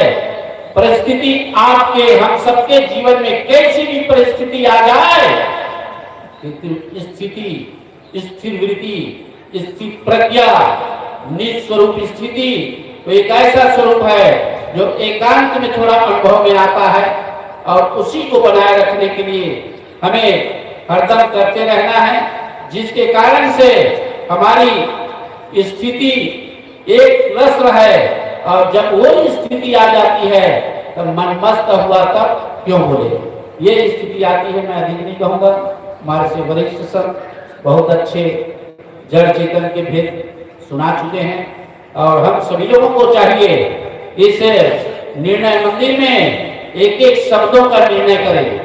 और सत्य सबका है और असत्य किसी का नहीं है। हम निष्पक्ष होकर के सत्य को जाने, जड़ चेतन को जाने, बंध मोक्ष को जाने, हानि लाभ को जाने। शरीर दुख का घर है, मन शोक का घर है।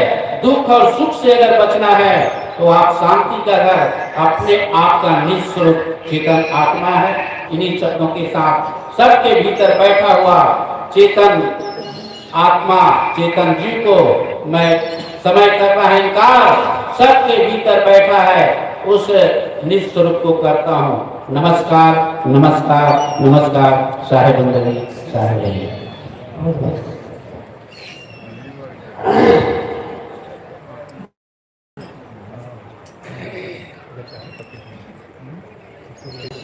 छत्तीसगढ़ से प्रेमी भाई है विजय, वो कहाँ बैठा है, आप आए एक भजन सुना।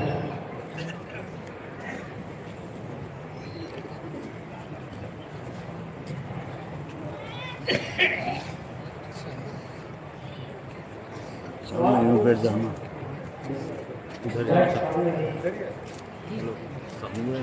सामने बैठ जाओ, यहाँ खड़ा हो जाओ, वीडियो बन जाएगी।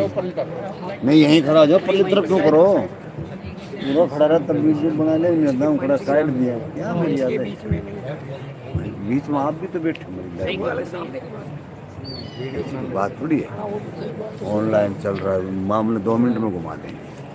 बड़े प्रचार गुरुदेव की शाहे बंदगी शाहे। बहुत ही गंभीर विचारों से आप सब लाभान्वित हो रहे थे। आप फूट के बीच में नहीं आते, 12 सिद्धांत जब कहाँ से आते हैं जो फिल्टर पानी होता है ना, वो बुरहानपुर से ही 12 सिद्धांत से होता है। इससे प्योर पानी और कहीं नहीं मिलेगा आपको। 12 सिद्धांत का गढ़ बुरहानपुर और पूरन साहिब की उत्पत्ति और देन है। मैं छत्तीसगढ़ से रामचिवड़ी का निवासी हूँ। हमारे पूज्य पिताजी डॉक्टर नीलमणि भजन के रचयिता थे, वो स्वर्गीय हो चुके हैं। उन्हीं की याद में उन्हीं का एक छोटा सा पद आप सबके समक्ष समर्पित। सुनो भक्त बंधु हो सतगुरु प्रेमियों, संत शरण आओ जी, तुम तो संत शरण आओ जी। सुनो भक्त बंधु हो सतगुरु प्रेमियों, संत शरण आओ जी, तुम तो संत शरण आओ जी। मानुष का ये तंतु पाया अनंतों परिश्रम से, मानुष का ये तंतु पाया अनंतों परिश्रम से। खाने पीने मौज उड़ाने, खाने पीने मौज उड़ाने में ही ना गवाओ जी, संत शरण आओ जी, तुम तो संत शरण आओ जी। सुनो भक्त बंधु हो सतगुरु प्रेमियों, संत शरण आओ जी। बहुत सारे देव देवता रोज नित्य प्रकट हो रहे हैं, एक उनका जल सारी समस्याओं का हल। भटक रहे तू पंथा अनेकों जहां में है, भटक रहे तू पंथा अनेकों जहां में है। देवी देवाईस भजन तज, देवी देवाईस भजन तज, पारथ मन बिठाओ जी, संत शरण आओ जी, तुम तो संत शरण आओ जी। बंधु हो सतगुरु प्रेमियों संत शरण आओ जी। कोई ना भरोसा करेगा कब ये छूट जाएगा, कोई ना भरोसा करेगा कब ये छूट जाएगा। आखिर पश्चाताप करोगे, आखिर पश्चाताप करोगे, अतः पथ बनाओ संत शरण आओ जी। तुम तो संत शरण आओ जी। सुनो भक्त बंधु हो सतगुरु प्रेमियों संत शरण आओ जी। माता पिता भगनी पुत्र कोई साथ देंगे ना, माता पिता भगनी पुत्र कोई साथ देंगे ना। संतों वाणी सुन और के, संतों वाणी सुन और के जीवन निज बनाओ जी। संत शरण आओ जी, तुम तो संत शरण आओ जी। अंतिम पद है और अंतिम पद में हमारे पिताजी अपना नाम जरूर भजन में देते थे। चेत नीलमणि अभी तू माया मन लुभाया रे, चेत नीलमणि अभी तू माया मन लुभाया रे। अमूल्य गर्दन मणि पाकर, अमूल्य मणि तन पाकर वृथा न गवाओ जी। संत शरण आओ जी, तुम तो संत शरण आओ जी। सुनो भक्त बंधु हो सतगुरु प्रेमियों संत शरण आओ जी। तुम तो संत शरण आओ जी, तुम तो संत शरण आओ।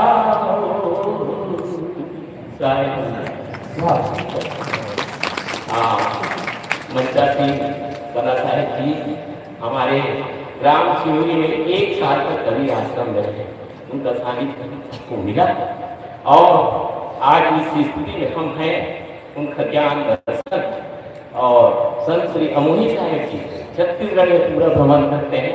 हमारे सिहोरी और ढेखा आश्रम उनका प्रमुख स्थान है छत्तीसगढ़ के लिए। आप सबको सारे उनकी शायद ये थे विजय भाई। मैं जब रहा तो पढ़ते थे, बड़ा साथ दिया, सब सराहनीय पूरा परिवार है। एक विजय भाई का माता पिता जी का नाम लेकर के पद सुना और दादाजी इंदल भाई से कहा के छत्तीसगढ़ में खूब घूम के बांटने वाले विजय भाई के दादा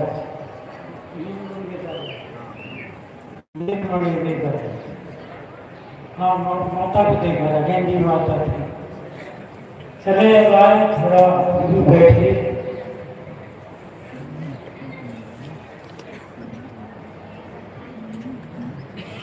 पूज्य श्री आचार्य साहब हमारे सत्य श्री अमोल साहब माननीय संत समाज सत्संग प्रेमी भाइयों,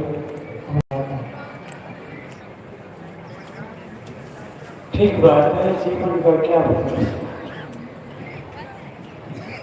हमारे सदगुरु श्री राम स्वरूप साहब जी उनका एक पद वैसे मैं भजन गाता नहीं, साहिब की रचना का एक थोड़ा सा भाव ले लीजिए। गुरु ने कहा है कि जो कुछ करना आज ही कर, कल का नया ठिकाना है। बस मुझे इतना याद है, लंबा है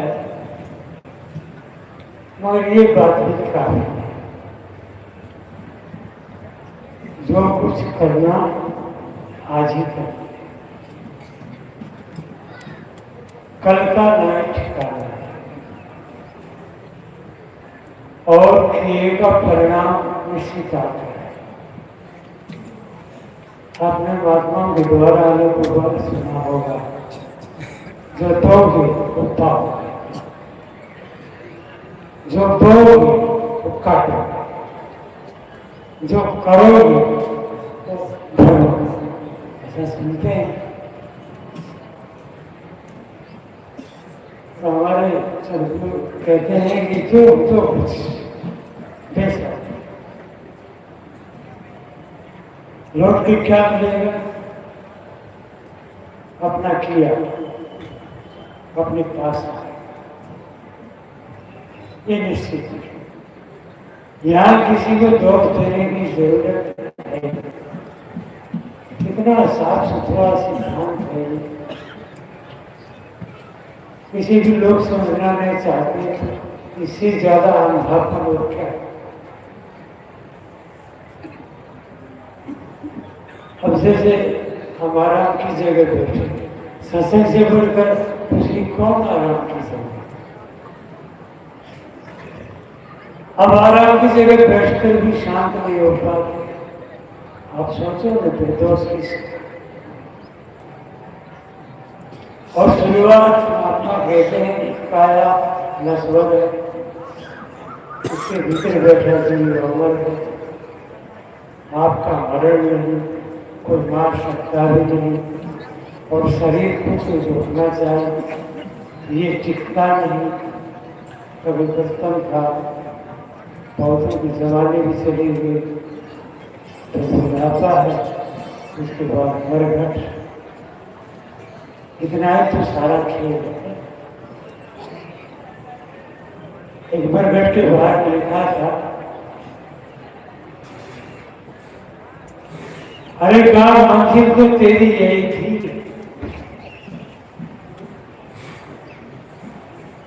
मंजिल उसने याद करना काम आए लेकिन इतना झटपट याद कहाँ भाव पकड़वा आता है। वो भाव बीज बन जाता है और जरा सा बीज पेड़ को खड़ा कर देता है। ऐसी ज्ञान की बात लिखा था कि मंजिल तो तेरी यही थी, मगर यार पूरी उम्र निकाल दी आते आते।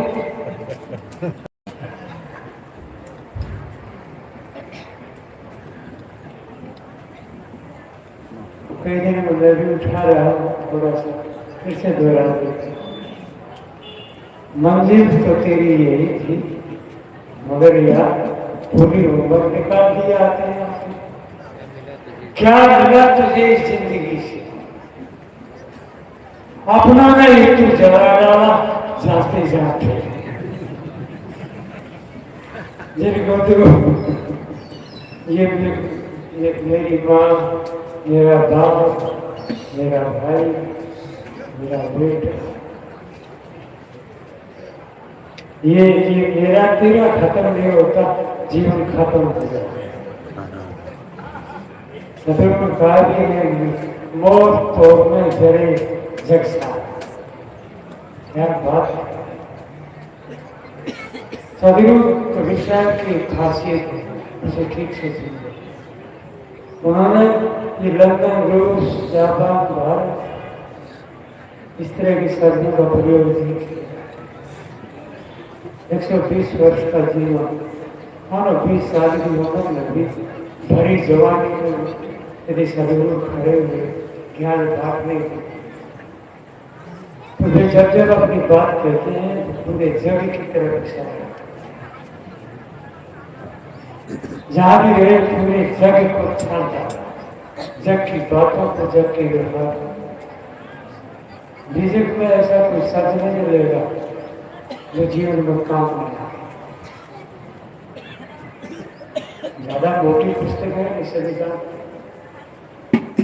बॉलीवुड की बात, प्रत्येक बात अपने से अपनी मुलाकात करा सकते, समझने की बात, ढंग से जीने की बात। लोगों को तो देखा गया है ठीक से ये जीना आता है, न बदलना।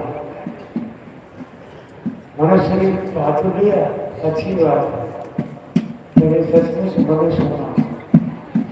शायद ये भी कहा कि अरे तेरा गुणों से तेरा आगे है, उसी से तेरी सुंदरता निकलती है।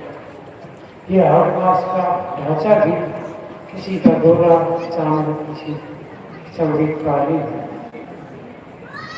लेकिन इसकी भी कोई खास बात नहीं मानी।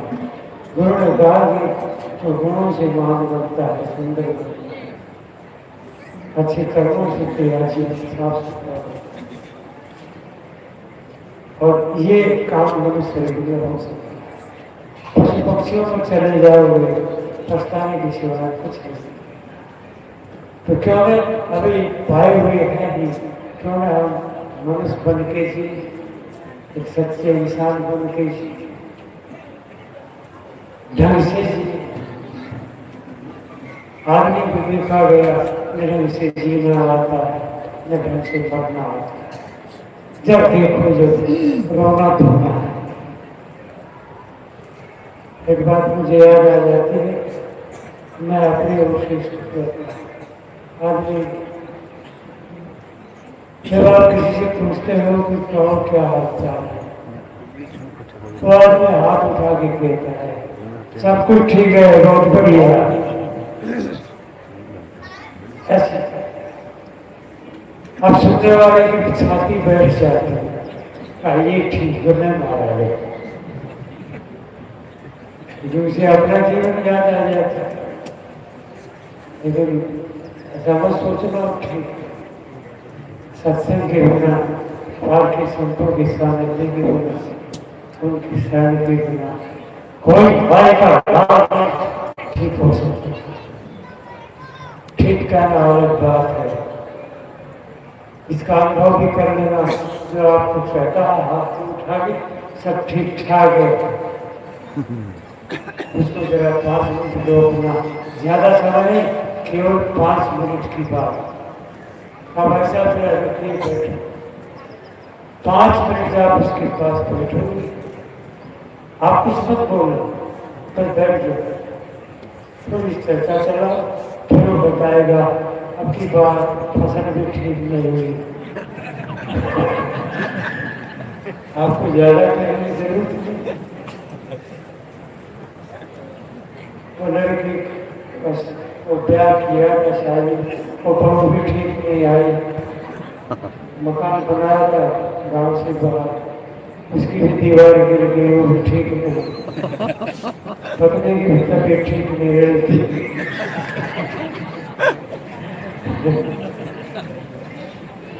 5 मिनट में आपकी खोपड़ी खराब नहीं कर दे तो गारंटी नहीं।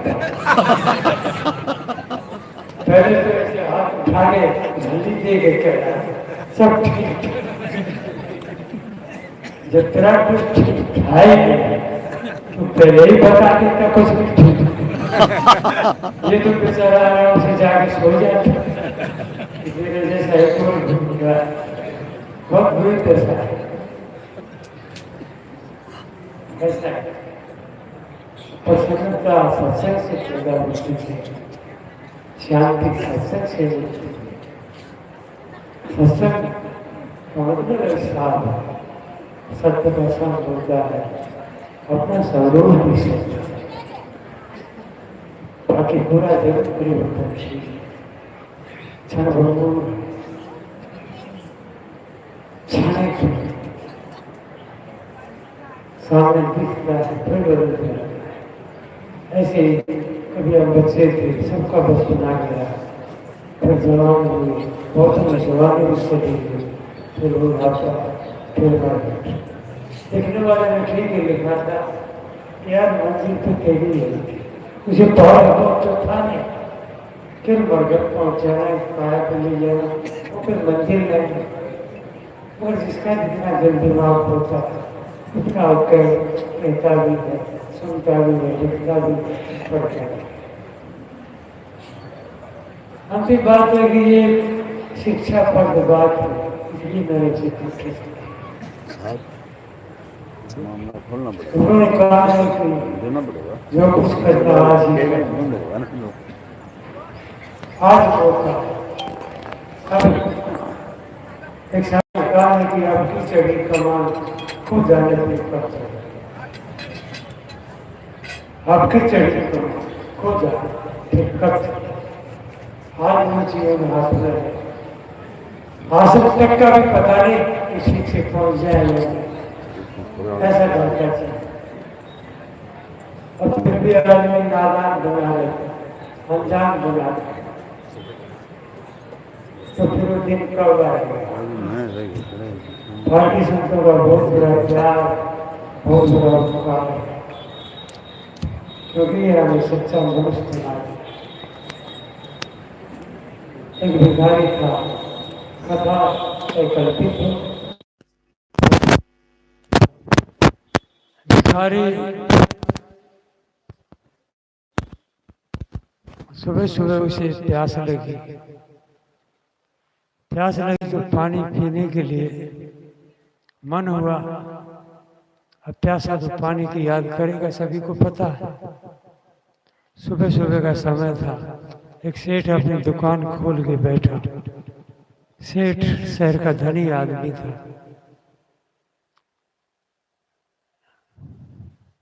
ये सेठ भी खाली नाम नाम के सेठ है, कहाँ सेठ, मगर जिसके पास बड़ा मकान हुआ, थोड़ा धन ज्यादा हो गया, उनको हम लोग सेठ कहते, पैसे वाला है, लोग सम्मान भी देते हैं। तो हुआ यूं कि वो प्यासा भिखारी देखा कि सेठ ने दुकान खोली और जाऊं मैं अपनी प्यास बुझाऊं।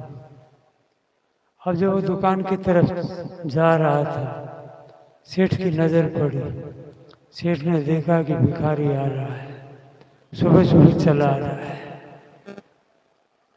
अभी दुकान खोल के बैठा है।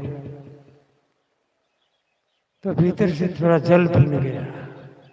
अब भिखारी उतना साफ सुथरा नहीं होता, कपड़े भी फटे पुराने होते, चप्पल जूते भी ठीक नहीं। अब वो चलता आ रहा था तो सेठ दूर से इशारा किया कि तू उल्टा निकल जाए, उल्टा चला जाए। लेकिन उसे प्यास थी, वो वापस क्यों जाए। दूसरा भिखारी था, इस तरह की ये जो हल्ली झल्ली बहुत देखता है दिन में, वो चलता ही रहा। और जब दुकान की तरफ आ रहा था तो सेठ थोड़ा सा और गर्म हुआ और फिर दूसरे हाथ को उठाया, ऐसे हाथ मार रहा था कि तो वापस चला जा। भिखारी उसके निकट पहुंच गया। अब भिखारी को क्या मालूम कि ये जल बुन के बैठा है, हाथ का इशारा कर तो रहा था। प्यासे भिखारी ने जाके कहा सेठ जी यार प्यासा पानी पिला दे।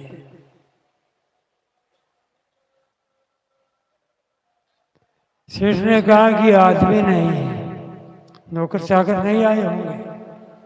सेठ काम थोड़ी करते, बैठ जाते हैं अपनी गद्दी लगे। 2 किलो चावल लिया और नौकर भाग के लाता है। जितने बैठे सुन रहे हो सभी को पता है। उन्होंने कहा कि आदमी नहीं है, कथा को ध्यान से सुनना। अब वो प्यासा थोड़ा सुना उसकी बात, चुप रहा और फिर कहा सेठ जी ज्यादा प्यास लगी है। अरे सुनता नहीं क्या, बहरा है क्या? बताया ना कि आदमी नहीं। वो फिर मौन हो गया। रुक करके फिर भिखारी ने कहा, सेठ जी यार गला सूख रहा है, ज्यादा प्यास लगी, पानी पिला दो। अब और गर्म होके बोला, कितनी बार बोल चुका हूं आदमी नहीं है, आदमी नहीं है, सुना? तो एक कदम आगे बढ़ के भिखारी ने जो बात कही, क्या कमाल की बात कही। भिखारी ने कहा, सेठ जी थोड़ी देर के लिए आज आप आदमी बन जाओ। क्या बात कही।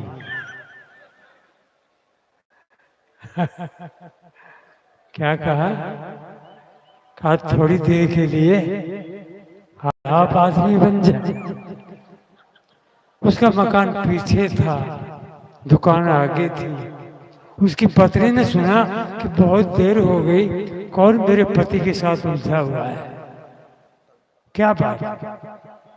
अब क्या हुआ कि पत्नी झटपट बाहर आई तो उसने देखा तो एक भिखारी। अब भिखारी की बातें तो सुन चुकी थी। जब भिखारी को देखा और उसका पति बैठा, अकेला बैठा ही था, उसने भिखारी को कहा, अरे भाई भिखारी, तू इसको कैसे जान गया?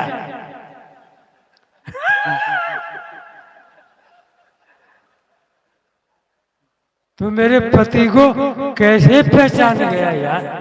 तू भी कमाल का भिखारी। 25 साल हो गए ब्याह हुए, शादी हुई मेरी, 25 साल से समझा रही हूं तू आदमी बन जा, तू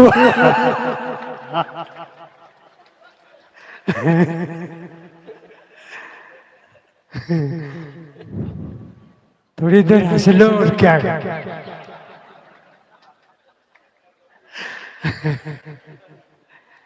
इतनी बात याद रखना, संसार में फंसा हुआ आदमी कभी हंसा है?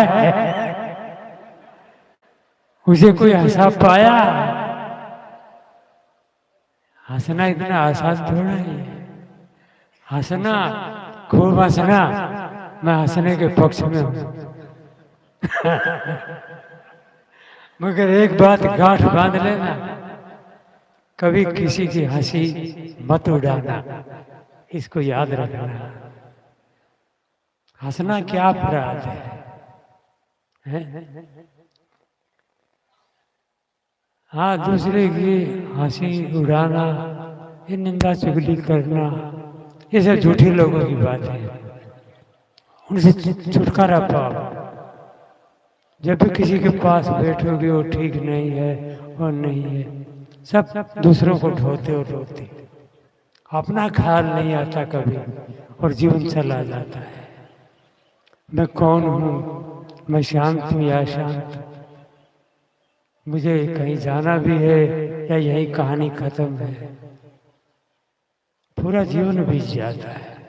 अज्ञानी आदमी सोचता ही नहीं अपने बारे में, कहाँ से आया हूँ, कहाँ जाना है, मैं हूँ कौन, मेरे बंधन क्या है, मेरी मुक्ति कैसी होगी। ये जो खास बातें, ये जो मुद्दे की बातें जो आज भी काम आएंगी और शरीर छूटने के बाद भी काम आएंगी। ज्ञान की बातें सदा सुखदायी होती, कल्याणकारी होती, वो अपने लिए होती। सत्संग में भी अपने लिए जाओ आओ, किसी को देखने के लिए, दिखाने के लिए, रिझने के लिए, रिझाने के लिए घर से मत निकलो, अपने जीवन के लिए आओ। क्यों? पार के संत बहुत दुर्लभ संत थे, बहुत गिने चुने संत थे। वस्त्र भेष ये जो ऊपर की बात है, इसका होना भी बहुत बड़ी बात है। ये क्योंकि साहिब ने भी कहा है, लोगों को बोलना तक का भी पता नहीं हो। गुरु ने दोनों बातें दी रचना में। साधु भया तो क्या भया, क्या हो गया, तुम कपड़े बदल के घूम रहे हो, तुम्हें बोलने तक का भी पता नहीं। जो बोले ना है विचार। देखो ना कबीर साहब की बात, हाथे पराई आत्मा जीव बांध तलवार। क्या मतलब निकला? इसलिए जीवन खुशी का, मौज का, संतुष्टि का, तृप्ति का जीवन।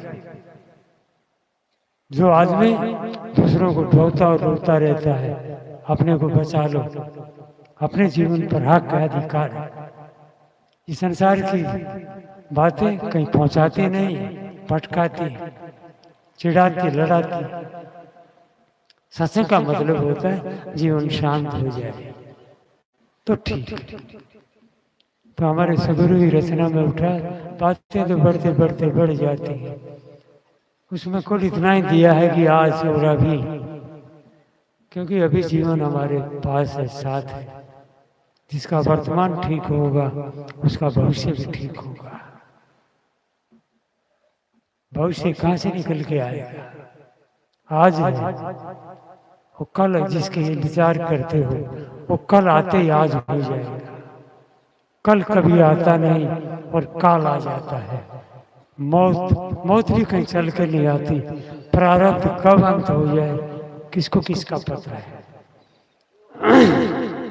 इसलिए एक अच्छे इंसान बनो, सच्चे इंसान बनो।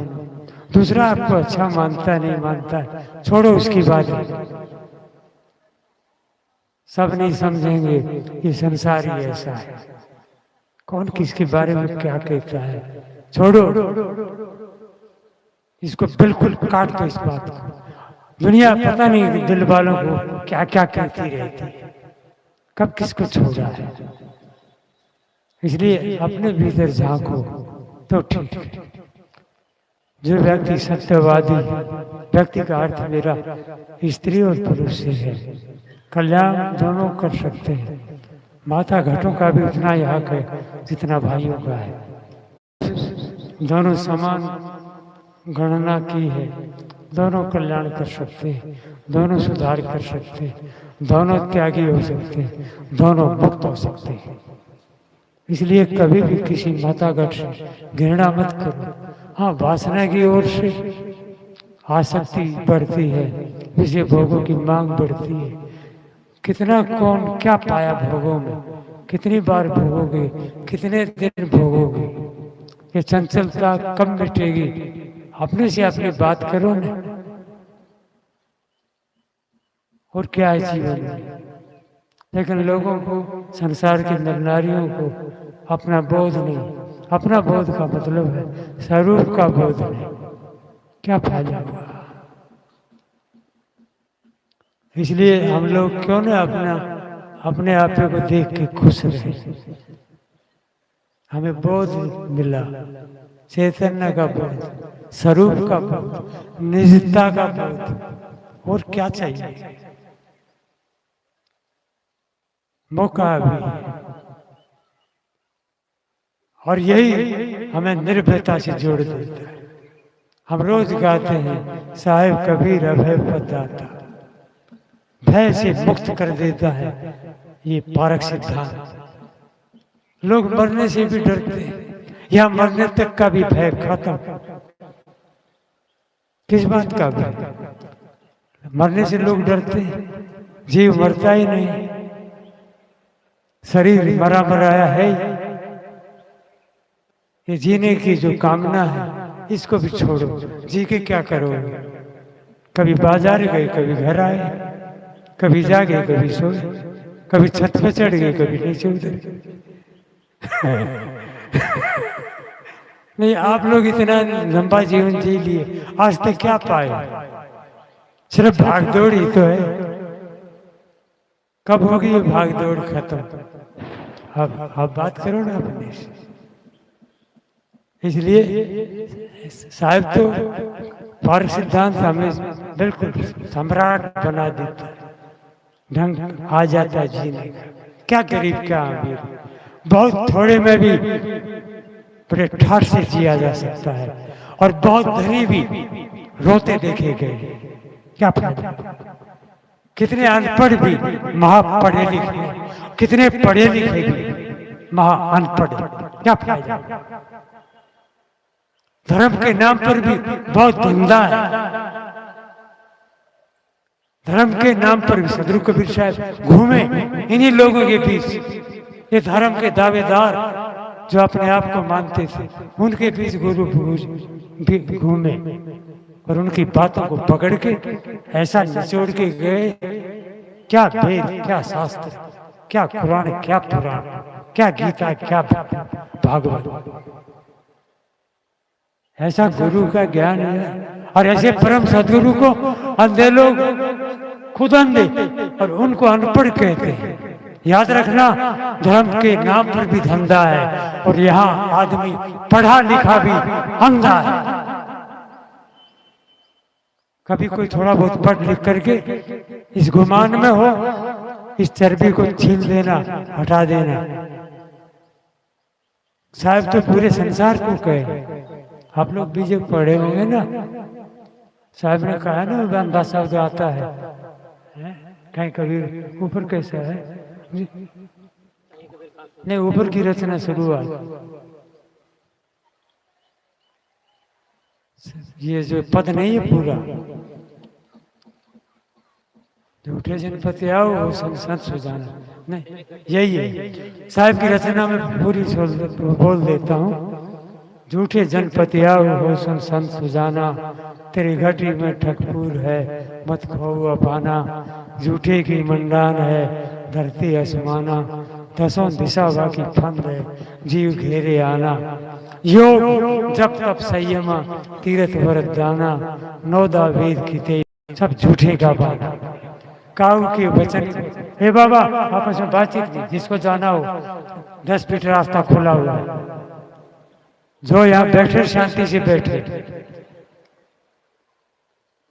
धारा टूटती है विचार लोगों की, ये बेचारे कब हंसे। फंसा आदमी कभी फंसा, जो फंसा है वो कभी हंसा है। यहाँ कम से कम वो दिन तो आ गया, आराम से नीचे दरी है, ऊपर भी छाया है, संत सामने बैठे हैं, इनके दर्शन हैं, ज्ञान की बातें हैं। और क्या चाहिए यार, कमाल हो गया। कथा कहाँ चल रही थी? काऊ के बचने पूरे काऊ करामाती, मान बढ़ाई ले रहे हिंदू तुर्क जाति। बात ब्योते आसमान की, आकाश को छूती है बातें। बात ब्योते आसमान की, मुद्दत निरानी, बहुत खुद ही दिल रखते बूढ़े बिन पानी। पानी में डूबते तो बहुत देखे। गुरु की रचना को ध्यान से पढ़ना। यहाँ बीजक की पढ़ाई होती है। पढ़ाई जो बीजक को ठीक से पढ़ेगा उसके जीवन में सदा रोशनी, अंधेरा होता ही नहीं, सदा प्रकाश। ऐसा है बीजक का और बीजक का पढ़ना पढ़ाना।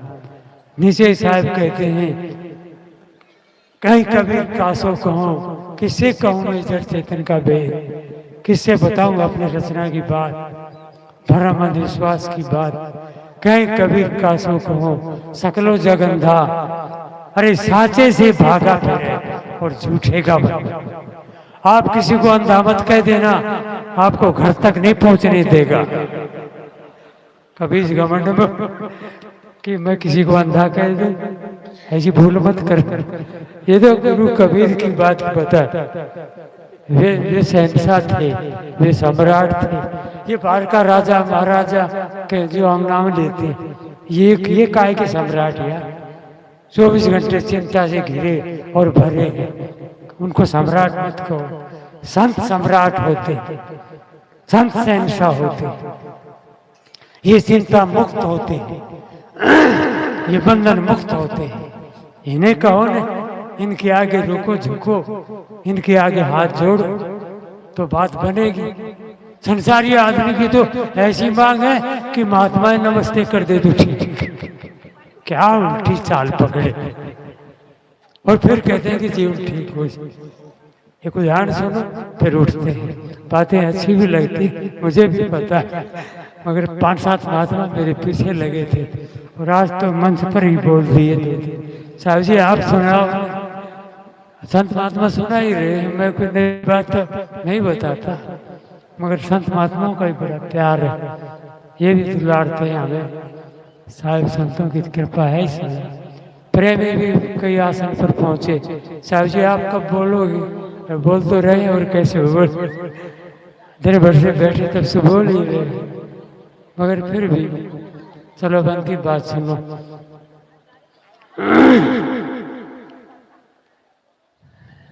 शेर की शादी हो रही थी। शेर की शादी हो रही थी। शादी में क्या होता है? बैंड बाजे बजते हैं, नाचने वालों को भी बुलाते हैं, घर में भी लिपा पोती खूब होती है, लाइटें भी बढ़ा देते हैं। ये अंतिम उदाहरण है, जो थोड़ा ज्यादा समय नहीं लूंगा, 2-3 मिनट बैठो आराम से, काम की बात है, फिर उठना। तो शेर की शादी और घर भर गया प्रेमियों से, होता ही है। तो उसमें एक चूहा भी आया हुआ था। चूहा आया हुआ था तो नाचने वाले उधर नाच रहे थे, उनको बुलाया जाता है, मगर चूहा भी नाचने लगा। अब चूहा नाचने लगा तो लोग बड़े आकर्षित हुए, किसकी तरफ? चूहा की तरफ। वे जो नचनियां बुलाए थे उधर भीड़ कम और चूहा के पास ज्यादा। अब चूहा का वो शेर का भाई था, जिन्होंने वे लोग बुलाए थे नाचने वाले। शेर के भाई ने, शेर का भाई शेर, उसने देखा कि भीड़ कहाँ जा रही है, तो बाहर आंगन में चूहा नाच रहा था।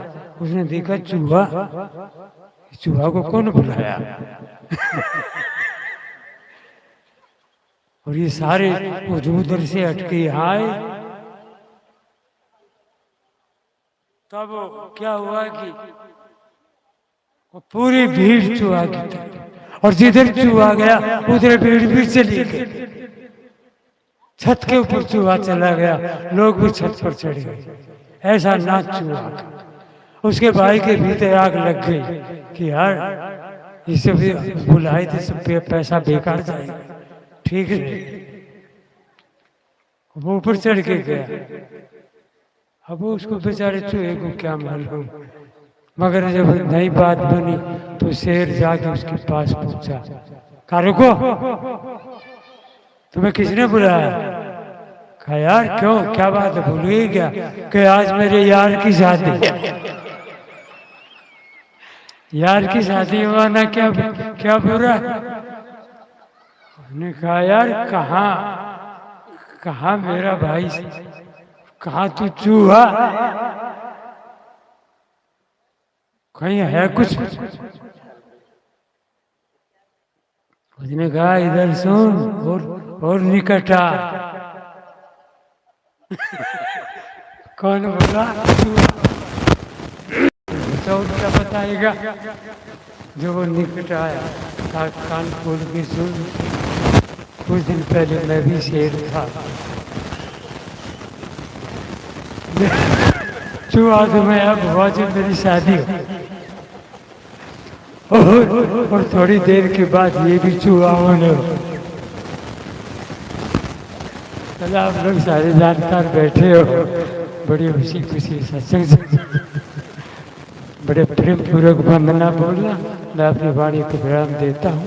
जब तक मंदिर में रहो, आश्रम में रहो, मानता हूँ तकलीफ होगी, किसी को गद्दा नहीं मिला, किसी को चटाई नहीं मिली, किसी को कुछ सर्दी का ओढ़ने का नहीं मिला, ये छोटी छोटी बातें हैं, इनमें मत उलझे रहना, बहुत ठाठ से रहना, रूखा सूखा ही खा के रह लेना। और ये कल हमारे सदगुरु श्री पूर्ण साहब जी की पूजा का दिन है, ठाठ से पूजा करना और हंसी खुशी के साथ घर जाना। और यदि नहीं मरो, जीवन रह जाए और फिर पुराणपुर पहुंच जाना। आप भी आना और हो सके अपने साथियों को भी लाना। इससे बढ़िया भूमिका कहाँ पाओगे? बोलो श्री सदगुरु देव। वंदना बोलो, मस्त साहब बोलो, साहब आपका गला है। वंदनी। सभी हाथ जोड़ के बैठे, उकड़ू न बैठ सके, हाथ जोड़ के संत गुरु के आगे। वंदनीय बोलो ठाठ से। गुरुदेव तुमको, वंदनीय गुरुदेव। काल जाल के फंदा भारी, काल जाल के फंदा भारी। परख लखाय भेव तुम, परख लखाय भेव तुमको। वंदनीय गुरुदेव, वंदनीय गुरुदेव तुमको।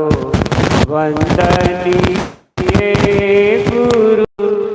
वेद शास्त्र सब खोजत हारे, वेद शास्त्र खोजत हारे। मर्म न जानत केव तुमको, मर्म न जानत केव तुमको। वंदनीय गुरुदेव, वंदनीय गुरुदेव तुमको। वंदनीय गुरुदेव। गुरु समान और को दाता, गुरु समान और को दाता। ताकि करिए सेव तुमको, ताकि करिए सेव तुमको।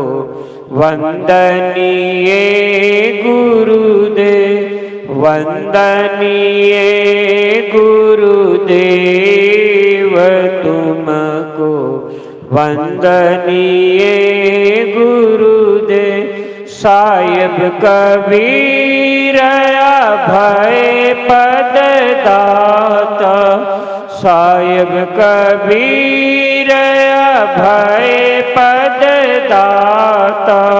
ता पूर्ण परक समेव तुमको, पूर्ण परक समेव तुमको।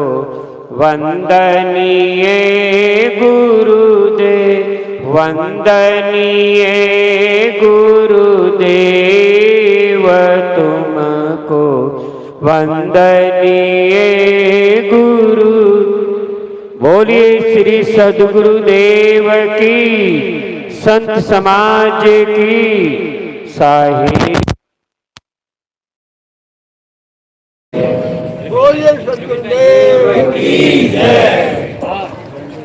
सभी बड़े प्रेम पूर्वक कल सवेरे 9 बजे लाइव होगा।